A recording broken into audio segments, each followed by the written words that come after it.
Michael, are you there? I'm here, John. How are you? I'm pretty good. So let me introduce myself, and then you can do the same.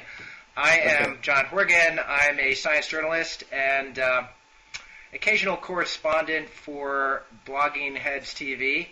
And with me is Michael Brooks, a British science journalist. So, Michael, can you just tell us a little bit about your background? Yeah, sure. I'm actually a consultant for New Scientist magazine. I'm a PhD in physics, and I've been sort of in the science writing game, I guess, for 10 to 15 years now. And I've just moved into authoring books, so it's a whole new kind of era for me now. But it's kind of an exciting kind of life, really, when you get to kind of watch what's going on the frontiers of science. Oh, science journalist is absolutely the best. So we first met 3 years ago. By the way, can you hear me? Yeah, I can hear you fine.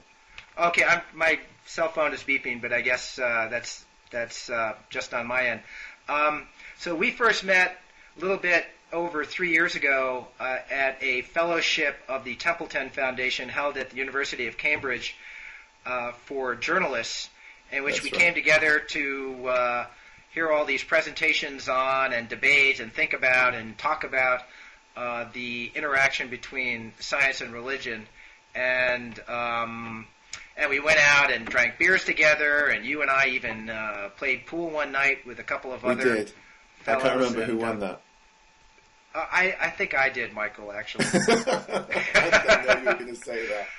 Since you bring it up, I have to be candid, and yes, in fact I obliterated you and Kevin, as I recall. Okay, you can stop there. I throw these things up for you to shoot them down, but you shouldn't go too far. Well, you probably don't remember, given all the alcohol consumed that night. But anyway, I don't remember much. I remember there was some chest bumping involved. Right. I wanted to. The reason I wanted to have you on is because you've written a really cool new book. I'm holding up Bound Galleys. I'm not sure if the final version of the book looks like this, but it's 13 things that don't make sense. And I've been very fortunate to get you to come to my school, Stevens, to talk about your book next Wednesday, November 12th. I'm looking forward to that. Yeah, it should be fun. So I wanted to. I mean, you bring up a lot of scientific controversies that I've written about and I'm really interested in.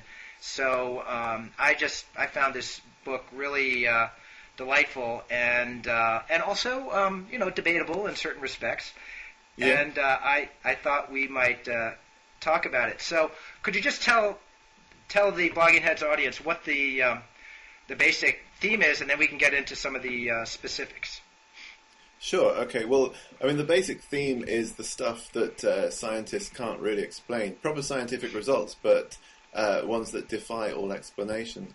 So the idea is to look at these anomalies in today's science and make the connection really with history, because the history of science is kind of full of revolutions and breakthroughs that have come from exactly this kind of situation where somebody just couldn't understand something, and that's how we got, that's how Einstein made the breakthrough with relativity, that's how Max Planck got us the quantum theory.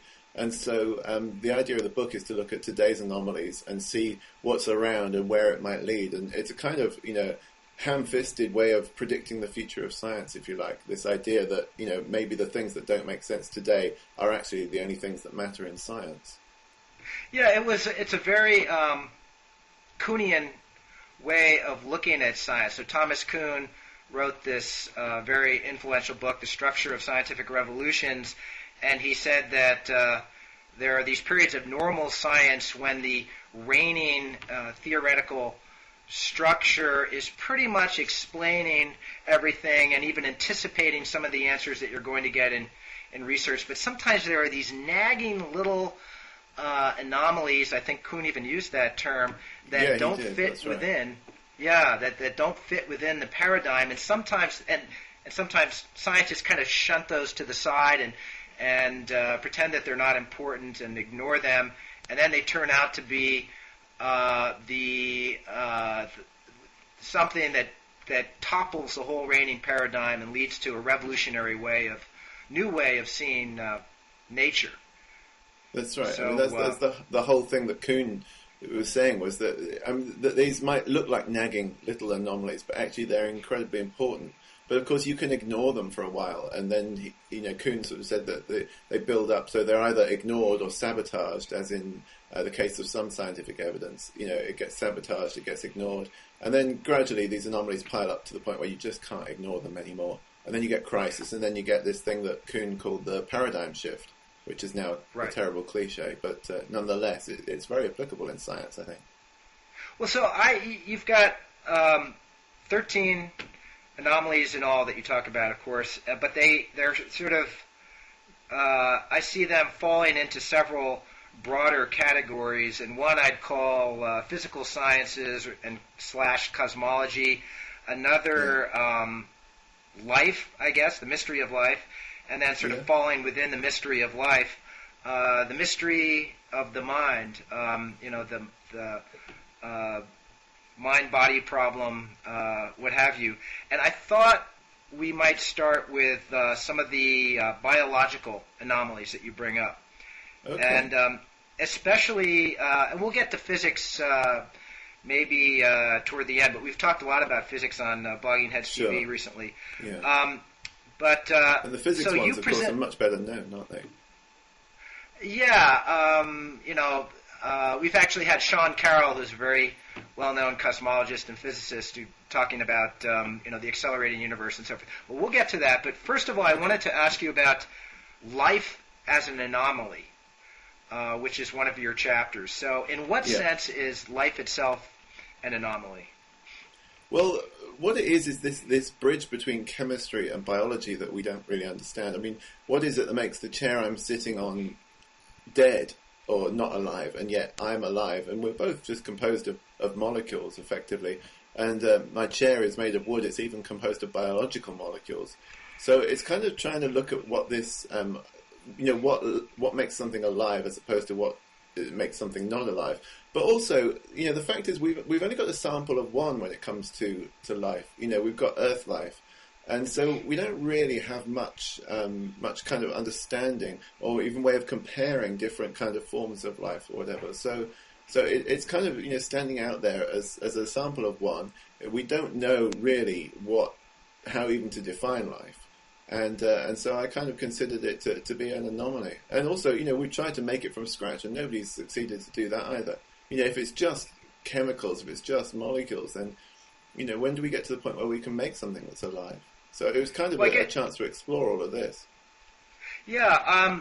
So it seems to me that and actually you spell this out in that chapter, the question is whether life is something that emerges quite naturally, maybe even inevitably, from the laws of chemistry and could be quite common throughout the universe, or whether life is extraordinarily improbable. And some of the scientists you mention in this chapter are Stuart Kauffman, for example. Yeah. And I guess he falls into the life is quite probable and emerges from chemistry quite naturally camp. Yeah, I think so. Is that right? Yeah. And Christian Duve? Yeah. I mean, he wondered whether it was this thing he called a cosmic imperative, wasn't it, Christian Duve? This idea that, it's just written into the laws of physics. So do you find those arguments of Duve and Kauffman persuasive? I think when you've got a scientific head on, I think you have to. I just, I don't believe in this idea that we've got some kind of specialness about us just because we're alive, because... then you have to take that all the way back to, bacteria or viruses or whatever. You start getting to that bridge between chemistry and biology.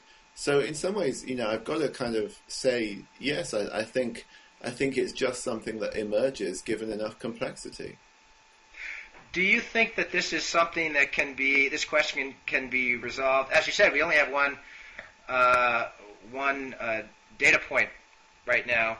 So is it something that can be resolved in the laboratory, or do we have to find life elsewhere in the universe to resolve the question once and for all. I think both frontiers count, and both frontiers really, have the equal chance to to make the running. Because if we find that we can make something that's alive in the laboratory, and you have to define what alive is, and that's quite difficult to do. But if we can make something that everyone would look at it and say, yeah, that's alive, and it was literally put together from chemicals, then I think you'd be hard pushed to deny that life is something that emerges from complexity. Equally, if you found that life had evolved independently elsewhere in the universe, and I'm not talking necessarily about say like finding life on Mars, because that may be so intimately linked to Earth life through panspermia or whatever. The idea that you can spread life around the solar system in meteorites. I mean, it might be that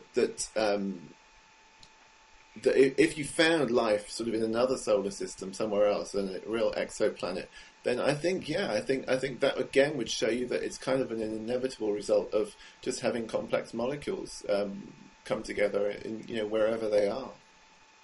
Well, it is extraordinary that at this point, given all the advances in our understanding of sort of the micromechanics of life and advances in biotechnology that allow us to manipulate cells in every possible way, that we can't create organisms from scratch in the laboratory. So it's really still sort of a mystery of how you go from inanimate, just from chemistry to biology. And there was this famous experiment done in 1953 with Miller and Urey putting a bunch of chemicals into test tube and trying to recreate the conditions of Earth 4 billion years ago, and getting amino acids out of that. And it looked like they would very quickly go from amino acids to living organisms in the laboratory, and it just hasn't worked out that way. No, it hasn't. And I mean, that's an interesting thing, because many people have said since that actually the composition of gases they used and the means for sparking it or whatever wasn't really what we think was around in the primordial Earth. But what is really interesting, I read something recently, and I'm trying to think where, but somebody found the original sort of glass vials and stuff that Miller and Urey used, and found that there's all kinds of amino acids formed there that weren't identified at the time. So and there's an ongoing project, I think, now to kind of see what's there sort of all those years later, and see whether there was more than they could identify. So I don't think it's written off, but I don't think it's really kind of given us the this is how you create life, this is how you spark life kind of result. And I described in the book how I went down to Los Alamos and I met with a guy called Steen Rasmussen there, who's trying to create Steen Rasmussen, and he's trying to create life from scratch. And his is an extraordinary project. I wasn't allowed in to see it, being a foreign national, being an alien, as it were, and so I wasn't even allowed onto the campus. But I met him in the town, and we had lunch together, and he talked about what he was doing. But he's talking about creating life, and he has this kind of formula recipe that he wants to use to create something that's alive. But neither you nor I would look at that, even if he succeeds, and say, yeah, that's definitely alive. So it's kind of a ball of soap molecules, effectively. But it has self-replication, and it has metabolism, and it has various of the sort of things that you would associate with life. But I'm not sure that we would look at it and say, man, that the guy's playing God. Well, so you offer, after that chapter, 2 examples of possible discoveries of life elsewhere in the universe. So the first was the Viking mission to Mars, which very early on, some scientists thought had actually discovered pretty good evidence of life on Mars. So describe that episode for us. Yeah, well, I mean, it's a really interesting episode, and what's really interesting, I think, is the context now. Because the Mars Science Laboratory is launching next year, and it's effectively going to do something that's very similar to what happened with the Viking experiments in 1976. Now, what happened was one of the experiments aboard the Viking lander found evidence for life on Mars, according to all the criteria that NASA had set before the mission. And what they did was they scooped up some soil, they fed it some carbon, some radioactive carbon nutrients, and the methane that was given off eventually a few hours later in the soil was it had these radioactive carbon atoms in it. It was tagged with radioactivity. Then when they heated the soil sample and repeated the experiment, nothing happened. So they figured that they'd killed it by heating it to something like 200 or 400 degrees C or whatever, and then, but before they did that, there was metabolism going on. So they were saying, there's must be bacteria or whatever in the soil on Mars that are metabolizing these nutrients. And they tried it on Earth using soil from, I think it was the Californian desert or something, various places, and they'd always got exactly the same results. And what they got on Mars was the same as what they got in California. The trouble was there was another experiment on board which was looking for signs of carbon molecules in Martian soil. And NASA had kind of said, if there's no carbon, then we can't say there's life. Unfortunately, this experiment basically wasn't sensitive enough to find them, and it didn't work all that well. But on the basis of its negative results, the other detection of life was completely scrapped and junked, which was quite shocking, or it seems quite shocking to me in retrospect, anyway. But we'll find out. I mean, science always wins in the end, and the truth will out. So maybe the Mars Science Laboratory, when it repeats these kinds of things when it gets to Mars in a couple of years' time, we'll say, we've found evidence of Martian life, Martian bacteria, or at least as good as evidence as we can find at the moment. So I guess certainly interesting developments recently as well, in that they're finding that there are hotspots for methane production on Mars. And these could well be to do with bacteria in the soil. God, I hope they find life on Mars. That would be really a shot in the arm for science. I thought it was fascinating that Carl Sagan initially was convinced that Viking had discovered evidence of life on Mars, and then very quickly changed his mind when some of these other results started coming in. Yeah. I think, to be fair, I wasn't there at the time. When you read about it now, you think, wow, they really screwed that up. But actually, at the time, it was probably better to be cautious than not, And do you remember all that stuff about the Allen Hills meteorite? And, yes. I can't remember how long ago that 1996. 96. Well, that was a fiasco, wasn't it? It was front page of all the papers worldwide, and then they kind of backed away from it, and now the researchers involved are kind of in all kinds of trouble in terms of their reputations and whatever. And I guess caution pays. Maybe you have to argue that way with science. The caution pays. It's a shame though, because it's kind of a surefire way to turn people off science. Well, I think, and a question like this, it's certainly one of the great questions, if not the greatest question that science asks, whether or not we're alone in the universe, whether there's life elsewhere, how probable is life. It's such an important question that the last thing scientists want to do is appear to be indulging in wishful thinking and seeing something that might not be there. So I think it's essential that they have very high critical standards for this kind of evidence. Yeah, obviously, Carl Sagan, more than anybody, wanted to find evidence of life elsewhere. So I thought it was telling that I'm sure, very painfully decided that this evidence wasn't quite persuasive enough. Yeah. I don't know. When I went to see Gil Levin and talked to him, I think he was pretty hurt by the way that Carl Sagan had just completely withdrawn his congratulations. And of course, it just became more and more of a difficult issue for Levin because, his experiment had found these results, and then, they'd had a party, between them, sort of in the mission control room, and I think the disappointment of having to backtrack, was more than he could bear. But at the same time, you have to say when the mission established its criteria before the mission even took off, and then kind of moved the goalposts afterwards, I can't help but think, maybe they should have been a bit more cautious in their negative announcement. Maybe there's room to say, we may have found life on Mars. But this is an issue of science PR, isn't it? How do you do public relations in science? And there's a burning question. Right, and it's changing all the time because of the internet. But I wanted to ask you about the other episode that you bring up, which I hadn't been aware of. A radio telescope called the Big Ear discovered what seemed to be a signal from an alien civilization. That's right. So yeah. and it was a signal of a kind that had been predicted by the great physicist Philip Morrison as the sort of signal that you might see from another civilization. So I wonder if you could describe that episode.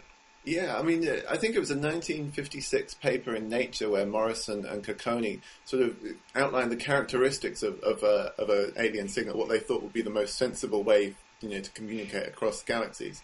And they said, it would be a narrow band signal. That means, just at one frequency. The frequency should be the resonant frequency of the hydrogen molecule, because hydrogen is the most abundant element in the universe, and it's the most abundant molecule.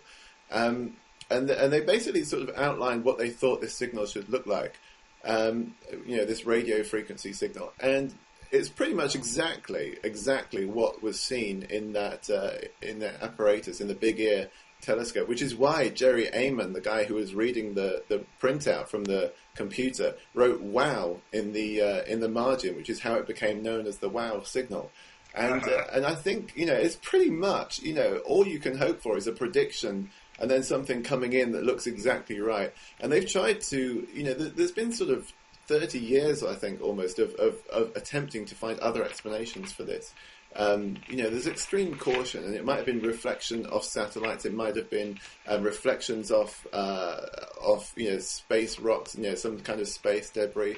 It could have been terrestrial transmissions, except it was that frequency was banned for any transmissions at all. So military and civilian. So nobody, certainly nobody admitted to transmitting anything in that wave band. So it kind of has all the hallmarks of a great story, and whether it's a conspiracy theory thing or whether you kind of pick it up just because it's so fascinating. The fact is there was only that one signal, and it went away again. It was only there sort of momentarily. So you kind of think, if somebody was beaming something to us, then surely we'd have it for longer. But we don't have it for any longer. All we have is that one tantalizing glimpse. Maybe it was an alien signal. Maybe there is another explanation that we haven't been able to find. But people have certainly been looking for another explanation, and nobody's come up with one yet.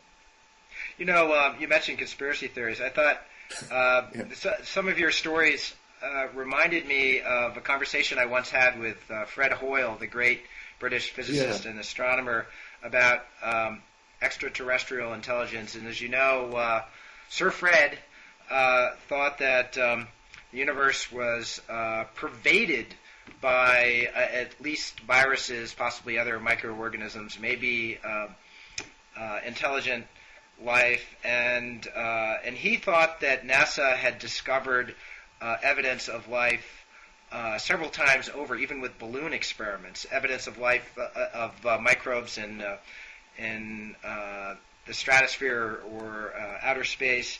And I said, well, then, why don't we know about this evidence? And he said that it had been covered up. And I asked him, why? Why would this would be such an exciting discovery. And Sir Fred had some kind of obscure theory about why, the government or sort of the status quo needed to be preserved, and so scientists conspire to prevent these really shocking discoveries from being publicly known, which, to be honest, I find absurd. I just don't buy that kind of thing at all, I have to say.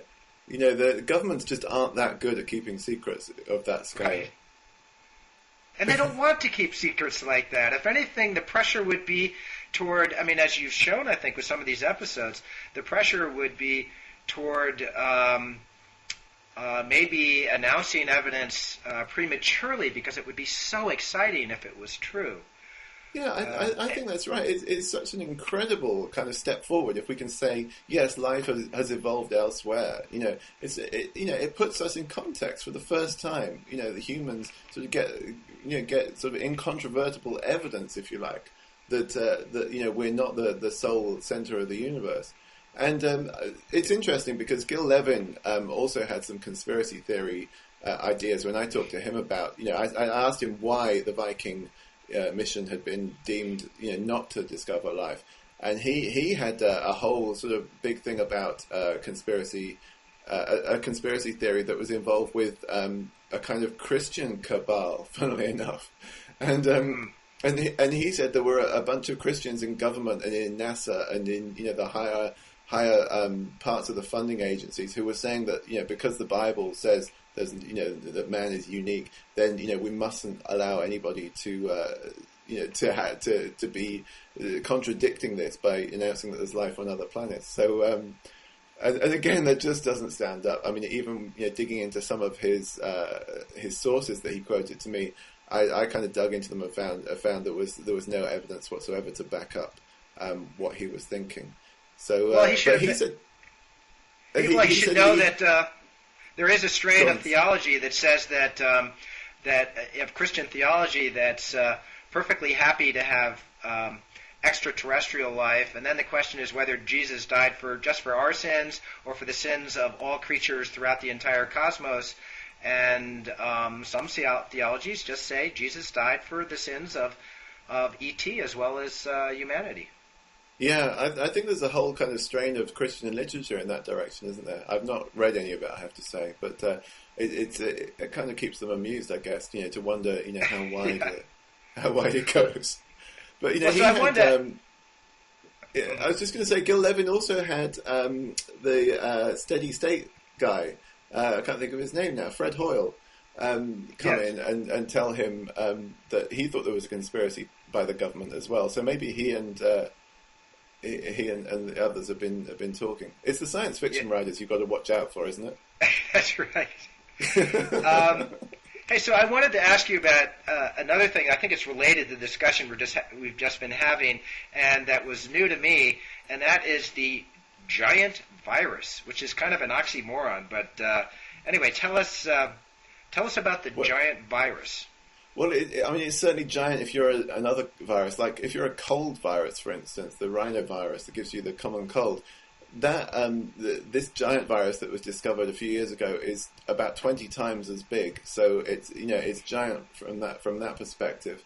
It was found in an amoeba in the north of England in a hospital cooling tower. It had colonized an amoeba, and through a series of kind of happenstance, really, sort of some serendipitous moves, it ended up in a lab in Marseille in a freezer. And when it was actually analysed, they thought it must be a bacterium because it was so large and it kind of had the look of a bacterium under the microscope. But then they discovered that actually it was a virus. It didn't stain in the right way for bacteria. And when they looked into this thing, it turned out it has a massive genome for viruses, at least, and it shares some of its genome with us in that some of the base pair sequences that are found in our genome are also in the genome of this virus. And this is a very kind of new area. This is only really 3 or 4 years old, and analysis of this giant virus is just starting to kind of show that we may have got the kind of tree of life a bit wrong. That viruses may well have been around and as free living organisms before, possibly before bacteria were around, and before they had anything to act as a parasite with. So it kind of is really changing the view of the tree of life. But that's going to be a very slow change, I think, because biologists are pretty conservative. But I think the idea is that we've got this fantastic serendipitous discovery of something that and viruses are really now starting to come into center stage in biology. People are starting to appreciate that they're not just kind of these parasites that evolved to be parasitic on biological hosts, but viruses are alive and part of the tree of life, and may well have been much earlier in the tree of life than we've ever thought. So it's kind of just throwing everything up in the air. Yeah, plus, that was nasty illnesses. It seems to me that the science writer Carl Zimmer. Yeah. So he just wrote a book called, and he sometimes appears on Blogging Heads TV as well. That's right. Yeah. And his most recent book was about E. coli, and which you'd think would be, you'd think everything that could possibly be known about E. coli would be known, and it would be sort of exhausted as a topic, when in fact it is just this font of new discoveries about the workings of cells, and is leading to insights similar to what you're describing with the giant virus into possibly the evolution of cells and the evolution of life itself. And it seems to me that there's still a lot of juice left in microbiology, both in studying bacteria and, as you say, viruses. Yeah, I think, and coming from the author of The End of Science, I'm really glad to hear you say that. Yes. Well, I gotta say, today, we're recording this talk on November 5th, and I stayed up until 1 o'clock in the morning last night to watch Barack Obama give his acceptance speech, and it's this gigantic paradigm shift in American politics. And I was so excited. I was even sort of tearing up. I mean, I definitely was tearing up. And it's funny. It's sort of spilled over into how I see science. And I was thinking about your book this morning. And normally, the whole point of my book, The End of Science, was that there won't be any more of these really revolutionary, thrilling paradigm shifts in the future. There might be spurious paradigm shifts, but not the real thing, like the theory of evolution and DNA-based genetics and the Big Bang. And now I think, what the hell? The sky is the limit. All things are possible, Michael. Yes, we can. Yes, we can. Yeah. I share your enthusiasm as well. I watched the speech. I watched it on the internet, Barack Obama's acceptance speech, and I was tearing up. And I'm not even a citizen, so there's just something incredible about watching a new beginning. I think it's like watching a birth or something like that. It's like you can just see something changing, and the future is suddenly filled with everything is different. So I agree with you, and I agree with you about science as well.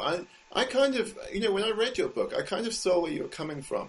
But as I dug into these anomalies and started to ask around, I actually also thought, maybe we just fooled ourselves again, with The End of Science. And I would say that, there's plenty left to do. There's plenty of room.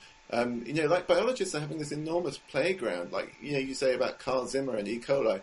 Craig Venter's been out in a boat somewhere, in the Sargasso Sea, and he's like getting bucketfuls of viruses. He's just picking them up, and nobody's ever seen these viruses before, and nobody knows what they might do, what their genomes are like. It's like, we've hardly skimmed the surface, certainly in biology.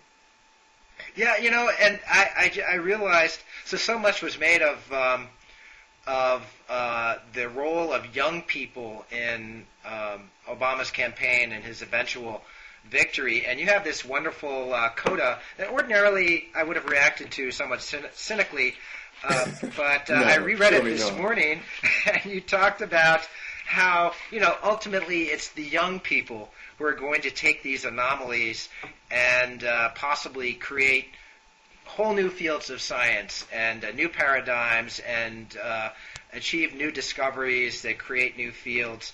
And I really believe that. Just today, for today at least, I am prepared to accept that. But so I wanted to keep going. I thought giant viruses and the mystery of life and so forth. That's a good segue into death. Death as an anomaly, which I thought was really interesting. So I wonder if you can talk about why you included death as an anomaly in your book. Yeah, I can. And I think it is linked in with the viruses, What we've got is this idea, we've got two camps basically in the science of aging and death. One camp says, well, it's just programmed in. It's like, it's there, it's a genetic switch, and you can switch these things on and off. And there are people who've done great experiments with the C. elegans worms, the Cynthia Kenyon at the University of San Francisco, who can turn certain genes on and off and extend a worm's lifespan sixfold or whatever. And so they have good evidence, they would say, that there are genetic switches that control for aging, and we can do something possibly with our own genomes. Now, on the other hand, you've got other people, notably Leonard Hayflick, who says, well, cells are just programmed to die, and that's all they do. And as we get older, things start falling apart and breaking up, and we have this kind of programmed cell death, and gradually we senesce, we get old and dysfunctional, and then we die. And the two camps just could not be more diametrically opposed. Literally, they'll throw evidence at each other, and each one will say, well, that evidence backs my point, And so it does seem to be that death and aging is an anomaly. At the same time, we have certain animals, certain groups of animals. I think I talked in the book about Blanding's turtles, for instance, which just seem to get old and old and old, and they don't become less fertile. Nobody's ever seen one die of old age. Really? Is that true? There's bowhead whales. We don't know how long they live because we've not been studying them long enough. We've got no indication that they senesce, that they get older and more decrepit. I wish it were true of me, but it's not. Yeah. But these things are, they are genetically and evolutionarily not that far from us. The turtles and whales are not that far down the evolutionary tree from us. So, the question is, what have they got that we haven't? And, that's an intriguing question, I think, and this is obviously why people like Cynthia Kenyon set up their spin-off companies. She's called her company Elixir Pharmaceuticals, which I just think is asking for trouble. But, maybe she'll find the elixir of life and make a lot of money. But who knows? Who knows? She's on this caloric restriction diet. Have you heard about this? Oh, sure. Where she doesn't eat sort of sugars and carbohydrates, and as soon as she found this result in the worms, where if she didn't feed them so much carbohydrate, sugars and starches and stuff, then they didn't age as much. So she put herself on that straight away. So there's a tip for anyone watching. I just went to a something called the Singularity Summit 2 weekends ago in San Jose, California. These are the people who think we're all going to turn the way I put it to my kids is they think we're going to turn into super smart robots in 20, 30 years. But there's this component of it of this movement. I think it's kind of a sci-tech cult, really, more than something that's a legitimate goal of science. There's a component of it that believes very much that immortality is possible.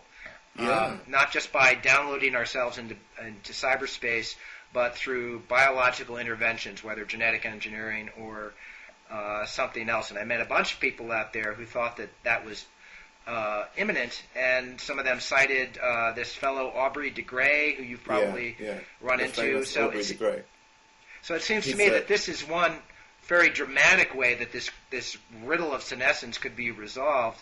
And the debate that you're talking about, that somebody will find out a way to shut off senescence and either enormously extend human lifespan or maybe even make us immortal. I mean, what would be your gut feeling now about whether that's possible? I think I'm not sure it's possible yet, because the science of aging is a pretty young science, if you can say that. And I think we're pretty early on, and we don't know, for instance, if you shut off a certain type of gene, what the outcome of that will be. Maybe actually instead of prolonging life, you just promote the ability of cancer to proliferate. So you have to be very, very careful with it. And I wouldn't say we know enough yet. But people have done so much with fruit fly models and with worms and with mice even. They have these things called Methuselah mice, which just live for inordinately long times. So maybe we can do something. But what's interesting is the other camp, the Leonard Hayflick camp, issued warnings to the public. I think it might have been an issue of Scientific American, in fact, where they issued a kind of public warning saying, these people are out to instill false hope in you. That we will defeat aging and become immortal. Do not listen to them. There's nothing in science that says that this is possible. And so, it's very difficult for me to make a judgment on what the possibility is. Aubrey de Grey, I think, is seen as a bit of a maverick, and At the same time, he would say, well, that's great because I'm outside the field and I can think about it clearly. And, he's not a gerontologist. He doesn't come from that kind of background, I don't think. And I agree with you that there's something really cultish about this. And aren't these the same people who sign up for cryopreservation? I think Marvin Minsky has certainly signed up to be cryopreserved on his death. He wants his brain preserved and, he'll be sort of reincarnated again when the technology comes around. It's very hard to distinguish, belief from sort of factual knowledge in this kind of area. And when people are talking about their discoveries and their breakthroughs, it comes from their own kind of beliefs and their own hopes. And I think Hayflick is right to issue warnings in some respects. Let's go into this with our eyes open. And do we want a world full of people who are 150 years old? I mean, can we cope with that? Sociologically, it's a disaster. I think if this technology becomes possible, if it becomes real, there is absolutely no way of stopping it. So we will certainly have to deal. We will have to deal with the consequences. Yeah. But for me, it's more a question of whether it really is a reasonable extrapolation of what we know now. And I guess the example I keep bringing up ad nauseum, and I actually brought it up at the Singularity Summit, is cancer. And I would think that as sort of a precondition for talking about immortality as a real possibility, you would want to show some real progress in treating cancer, and there's been just virtually no progress in I treating absolutely cancer. agree with you. There has been so little progress with cancer, and this was supposed to be the big war, wasn't it? We landed a man on the moon, and now we're going to cure cancer, and I don't think cancer research has got that far, to be honest. And I think that aging is so intimately related. If we start flicking genetic switches that prolong cell lives and whatever else, then we're just going to find that we're in a position where we're just inducing cancer, perhaps more than or people will just die of cancer all the same, even though we can flick the switches. If we can't cure the cancer, then what hope is there? So I wanted to get next to sex. I probably should have led off with sex. I mean, what kind of journalist am I? If you were a proper journalist, John, you would have done that. But better late than never. So, Michael, what is the point of sex? I mean, by the time I was finished with your chapter, I was thinking, what is the point of sex? It seems to work. First of all, I'd like to say that I'm all in favour of it. And the thing is that the puzzle really with sex is that biology, nature, is full of it. It's the most prevalent means of reproduction in the natural world, and certainly amongst social animals, the higher animals. But the question that the biologists haven't been able to resolve is why? Because actually cloning would work so much better. And the arguments about having a greater sort of diversity through sexual reproduction, you shuffle the genes, you enable yourself to survive in other environments. Should the environment change, your species stands a much better chance of survival. Well, these are all great arguments, but actually there's no evidence to back them up. And what the most recent studies are showing is that none of the arguments that say, why sex is a good idea for reproduction actually really hold that much water. And so it remains this mystery. And on top of this, we have these... Sorry, go on. Well, I thought that was fascinating. That I guess I hadn't realized that the question of, why sex was... that there are all these answers that I've heard, and I guess I had thought that at least one of them was more or less satisfactory, but I hadn't realized that the whole field is in such flux now, and that really there's just great dissatisfaction with everything that's been proposed, and even some of these related questions, like sexual selection, you said, suddenly isn't looking as stable as it was, and this is sexual selection. Well, all these things actually, when you come into biology, they all look really sort of cut and dried, and they look like they're problems that have been solved. But what's really interesting is when you actually, on the rare occasions when you get biologists really talking about them rather than glossing over them. And so I had that quote from Dawkins in the book where he says, I'd love to write a book on sex, but he says, I don't have any clue about why it happens. And, Yeah. and equally, the idea of sexual selection, people are starting to realize that actually, the discoveries that are being made about animal behavior, and this is among social animals, so, the higher animals, they don't succumb to those rules that Darwin laid out. And Darwin was never very happy with those rules, by the way. He made that very clear. But, the idea that you've got this strong male and the female somehow recognizes that, he's a strong male and therefore I want his genes in my offspring. It actually doesn't make all that much sense when you start to observe what really happens in the natural world. And when you look at the diversity of couplings that you get, and you do get all these, homosexual and bisexual couplings in nature, you get all kinds of, there's a pair of homosexual male swans who steal eggs and then raise the young, and it turns out that the sort of gay swans are better at raising young than heterosexual couples, and you've got all these kind of complexities in the natural world that really can't be taken into account by the established theory, which is just the alpha male gets to spread his genes around. So and the coy female sort of waits and hopes that he'll choose her kind of thing. So it's a very muddy field, this whole thing, and maybe the reason why that's not very well known is that because biologists haven't got that much to say into it. But you've got people like Joan Roughgarden who are able to, in a position to be able to say, to be honest, this is a bit of a kind of a cop out, the current theories that we have, and people are starting to have to acknowledge to her that yes, there are problems with it. So I think it's a really interesting area. I wonder if you could just briefly, because I still want to get on to free will and the placebo effect, but briefly describe Roughgarden's social selection theory, which I wasn't aware of. I should have been. I felt negligent that I didn't know about this, because it's really fascinating, and it sounds like a pretty radical challenge to traditional Darwinism. So, how does social selection work?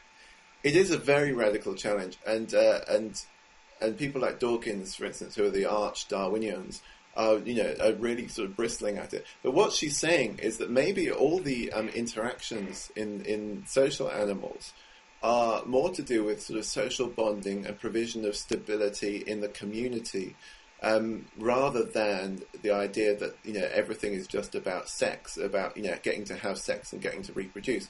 So if you've got an alpha male in the group who has got great genes, then according to the standard theory, none of the others stand a chance of reproducing. So you have to ask, well, what's their motivation in life? What do they do? And according to Roughgarden's kind of thesis is that these other animals can all engage in kind of social bonding. They can groom each other and groom the alpha males. They provide protection for the group, and in return, they actually do get the chance to reproduce, and they do get chances to couple and to mate. And I think her theory bears some, it bears some inspection. I quite like it. I'm sure it's not all, I'm sure it's not the whole answer, but at least it's kind of opened the debate a bit now.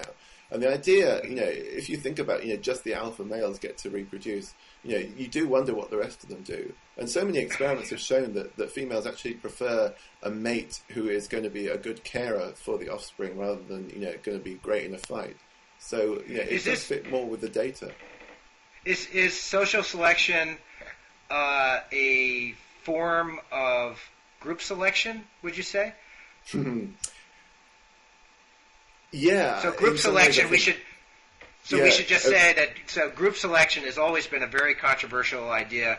So Richard Dawkins and George Williams, some of the really mainstream modern evolutionary theorists say that group selection absolutely cannot occur, and that selection only can take place at the level of organisms or even individual genes and not at higher levels. But it seems to be creeping back. So is social selection an example of group selection sort of making its way back into the mainstream? I would say it is. I think group selection is on the way back, and Dawkins is certainly fighting this tooth and nail. We had, I think it was E.O. Wilson wrote a piece in New Scientist about, his kind of, revising his ideas and bringing group selection back into the fold of acceptable biological theories. And Dawkins wrote a furious letter in and an article in response, and just says that, his classic quote from a decade or so ago was that it's sheer wanton perversity to. I think both of us can hear him saying that, can't we? He's got such a gift for invective. And the idea that an organism would do anything for the group rather than for its own benefit, it goes against everything in the selfish gene. And so, but I think it's coming back, and I think, as I talk about in the book, I think the problems over the theories of death and sex, and in fact the giant virus, and these are all linked, and they point towards a kind of group selection thing going on. Certainly in regards to aging and death, I think there is room to say that maybe death has evolved in order for for room to be made for the next generation. And that is a kind of, that is sheer wanton perversity, because it should be that every organism is out for itself. But, all the arguments, when you kind of put everything together, I think the group selection argument in favour of death actually holds most water. And that then sheds a lot of light on, the problems that we have with sexual versus asexual reproduction. So, It just sounds like there are paradigms shifting all over the place in biology. Well, this is what I discovered in researching this book. And as you know, John, I'm a physicist, so I tread on eggshells when I talk about biology. But I can't help but think, you kind of get the bigger picture book. And maybe I'm sounding like Aubrey de Grey here. Working outside of my field is a good thing. But I think there are paradigms shifting if people were willing for them to shift. The trouble with shifting paradigms is that there's often a lot of people standing behind them trying to hold them in place. Yeah. Well, maybe Richard Dawkins is going to be like John McCain, just, a grumpy old white guy insisting that things remain more or less the way they are, and it will be young people who just ignore him or toss him aside brutally, and that's going to bring about change. But anyway, I think that always happens. That always happens. Let's move on to some of the mind-body issues that you bring up. So free will, and I just mentioned to you when we were talking a couple of days ago over the phone that that the first night we spent in Cambridge for this Templeton Fellowship, I got in a big conversation. We were all jet lagged, except for you, I guess, because you only had to come from. You were already in England, but we got in a big argument about free will, and I found myself in what I thought was sort of a bizarre position of being, as I recall, the only person who really believed in free will at the table. Anyway, talk about why you see free will as an important anomaly, and then I guess I'd like to know, whether you think it really exists. Okay, well, the reason I think it's an important anomaly is, twofold. First of all, I would say that, we are, as we talked about when we talked about life, we're a collection of molecules, effectively. And our brain is part of that collection of molecules. It's a few pounds of jelly sitting inside your skull. There's nothing in it that's kind of separate of a separate entity. So, if you have free will, I want to know where it resides exactly and what it is. The second thing is the experiments that have been done that are, only indicative and suggestive.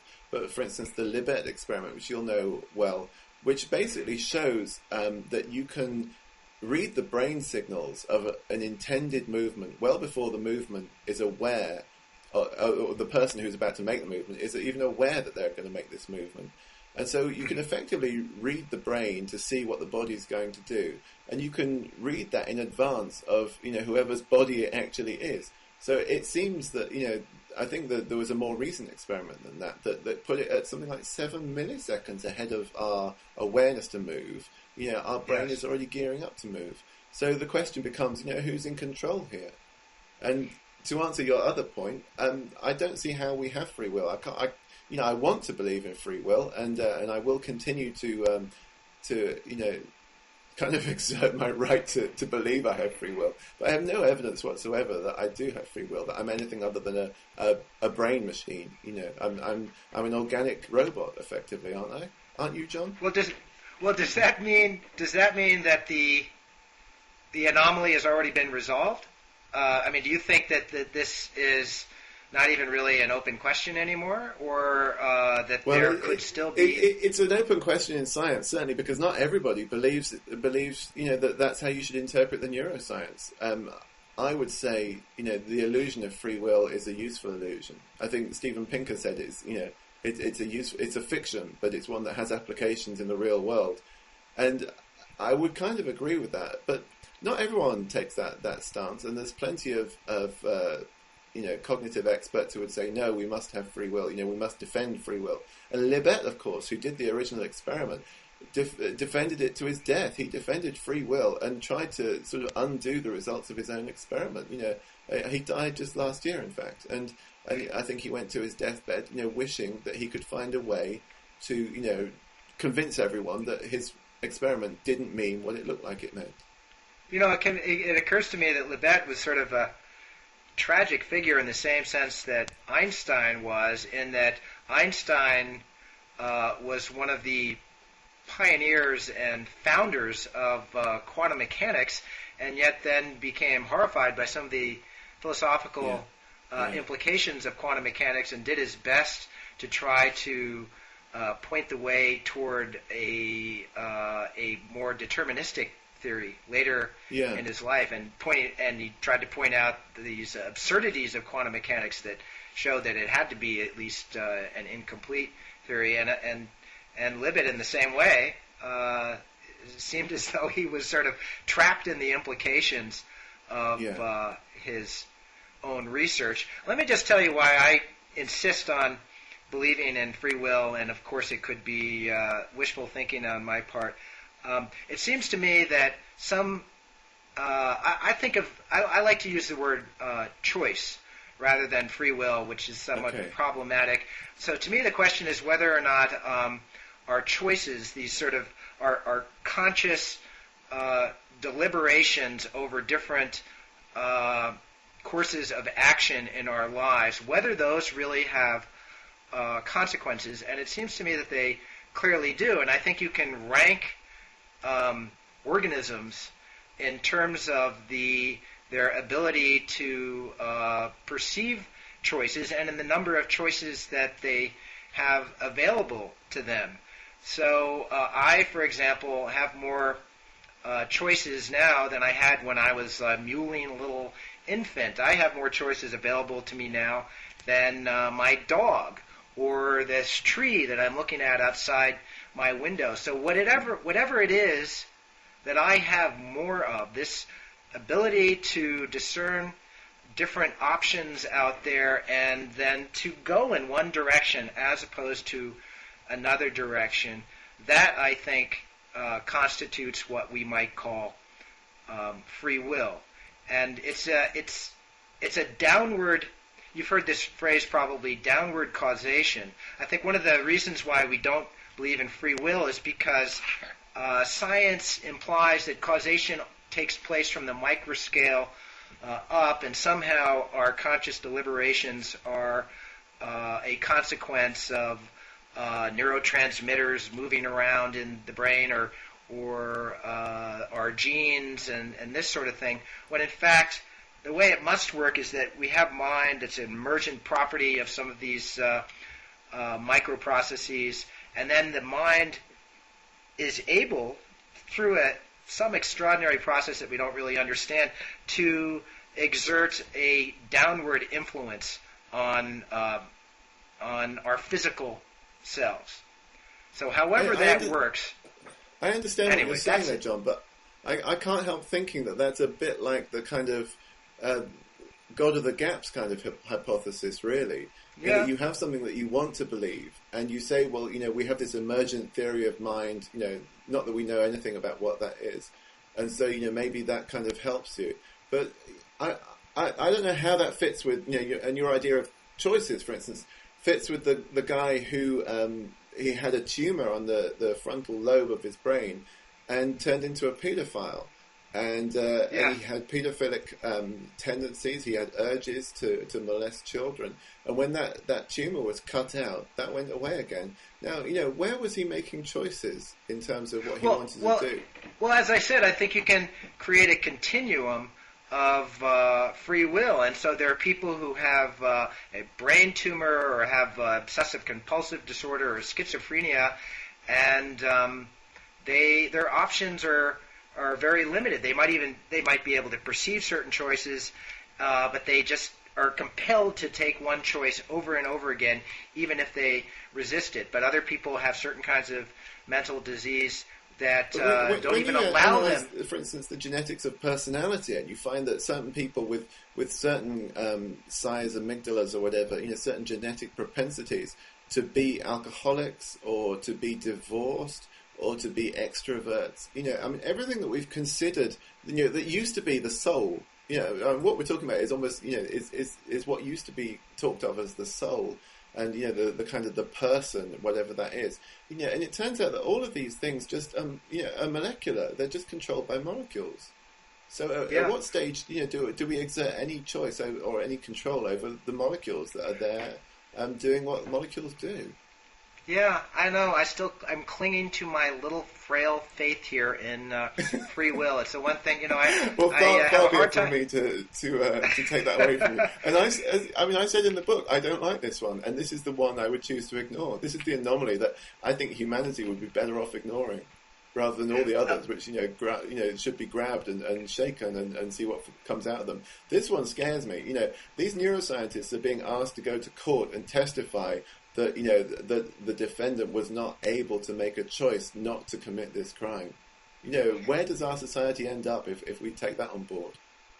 I think this is this is one of the most exciting and potentially troubling areas of science right now. Yeah, and it's going to get bigger, isn't it? Don't you think? This is really, kind of the frontier. It really will. I think pretty related to this, and we are running out of time, but I definitely wanted to get to the placebo effect, which has even been in the news lately, and again is a mind-body issue. So just give us a brief description of your treatment of the placebo effect.